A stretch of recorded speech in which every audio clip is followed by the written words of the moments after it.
നമസ്കാരം, ഞാൻ സ്വാതിയാണ്. അങ്ങനെ അമൃതയിലത്തെ ട്രീറ്റ്മെൻറ്റിനെ കുറിച്ചിട്ടുള്ള അനുഭവമാണ്. അമൃതയിൽ അങ്ങനെ ഞങ്ങൾ ഡോക്ടറെ കാണാൻ പോയി. ഡോക്ടർ എല്ലാ വിശദ വിവരങ്ങളൊക്കെ നോക്കിയതിന് ശേഷം ഡോക്ടർ പറഞ്ഞു നമുക്കൊരു കീമോ കൂടി ട്രൈ ചെയ്ത് നോക്കാമെന്ന് പറഞ്ഞു. അപ്പോൾ ഞാൻ സാറിനോട് ചോദിച്ചു, സാറേ ഇനി കീമോ എടുത്തിട്ട് കാര്യമുണ്ടോ എന്ന് ചോദിച്ചു. അപ്പോൾ ഡോക്ടർ പറഞ്ഞു നമുക്ക് ഉറപ്പ് പറയാൻ പറ്റത്തില്ല, കാരണം കോഴിക്കോട് മെഡിക്കൽ കോളേജിൽ 5 കീമോ എടുത്തിട്ടുണ്ട്. അത് വളരെ ഡോസ് കൂടിയതിൻ്റെ കീമോ തന്നെയാണ്. അതെടുത്തിട്ട് ഇത് കുറയാത്ത സ്ഥിതിക്ക് ഇവിടുത്തെ ഈ കീമോ എടുക്കുമ്പോഴും കുറയുമെന്ന് എനിക്ക് പറയാൻ പറ്റത്തില്ല. പക്ഷെ ട്രൈ ചെയ്ത് നോക്കാം. സാധാരണ ഈ അസുഖങ്ങൾക്ക് വരുമ്പോൾ എടുക്കുന്ന കീമോ തന്നെയാണ്, പക്ഷെ തൻ്റെ കാര്യത്തിൽ അത് എഫക്റ്റ് ചെയ്തിട്ടില്ല. എന്നാലും നമുക്ക് ട്രൈ ചെയ്ത് നോക്കാം എന്ന് പറഞ്ഞു. അപ്പം ഞാൻ മനസ്സിൽ വെച്ചു, ഞാൻ കൃപാസന മാതാവിൻ്റെ അടുത്ത് പോയിട്ട് ഉടമ്പടി എടുത്തിട്ടുണ്ട്. പക്ഷെ ഉടമ്പടി എടുത്തുകൊണ്ട് മാത്രം കാര്യമില്ലല്ലോ, ട്രീറ്റ്മെൻറ്റ് കൂടി നമ്മൾ നടത്തണ്ടേ, അന്നേരമല്ല അസുഖം കുറയുള്ളൂ. താൻ പാതി ദൈവം പാതി എന്നല്ലേ. അപ്പം ശരി, ആ ഒരു വിശ്വാസത്തിൽ മാതാവ് എന്നെ കൈവിടില്ല എന്നുള്ളൊരു വിശ്വാസത്തിൽ ഞാൻ പറഞ്ഞു ശരി കീമോ സ്റ്റാർട്ട് ചെയ്യാമെന്ന് പറഞ്ഞു. അപ്പം അന്ന് തന്നെ ഒരു കീമോ എടുത്തു.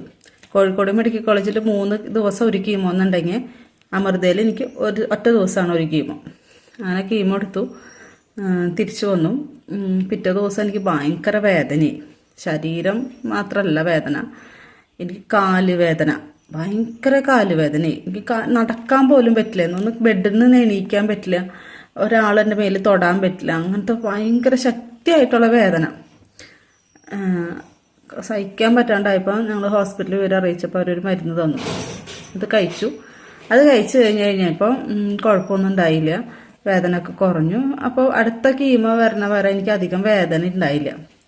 അപ്പോൾ ഈ വേദനയിലും ഞാൻ മാതാവിൻ്റെ പ്രാർത്ഥന ചൊല്ലുമായിരുന്നു, വിശ്വാസം ഉണ്ടായിരുന്നു. ഞാൻ പ്രാർത്ഥന എത്തിച്ചു. അങ്ങനെ അടുത്ത കീമോ ആകുമ്പോഴേക്കും എനിക്ക് വേദനയ്ക്കൊക്കെ ഒരു ചെറിയൊരു മാറ്റം, ചെറുതായിട്ടൊരു മാറ്റം എനിക്ക് ഫീൽ ചെയ്തു. അങ്ങനെ രണ്ടാമത്തെ കീമോ കഴിഞ്ഞു. രണ്ടാമത്തെ കീമോ കഴിഞ്ഞപ്പോൾ വലിയ കുഴപ്പങ്ങളൊന്നുമില്ല. ആദ്യത്തെ കീമോൻ്റെ അത്ര ബുദ്ധിമുട്ടുണ്ടായില്ല. രണ്ടാമത്തെ കീമോ കഴിഞ്ഞു, കുഴപ്പമില്ലാണ്ടില്ല.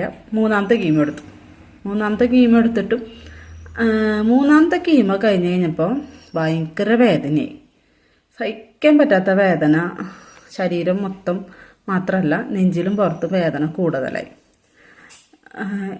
ആകെ ബുദ്ധിമുട്ടിലായി.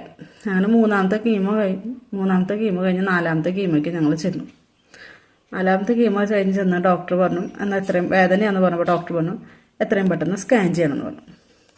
ബാക്കിയുള്ള വിശേഷം അടുത്ത വീഡിയോയിൽ വരാം. ഓക്കെ.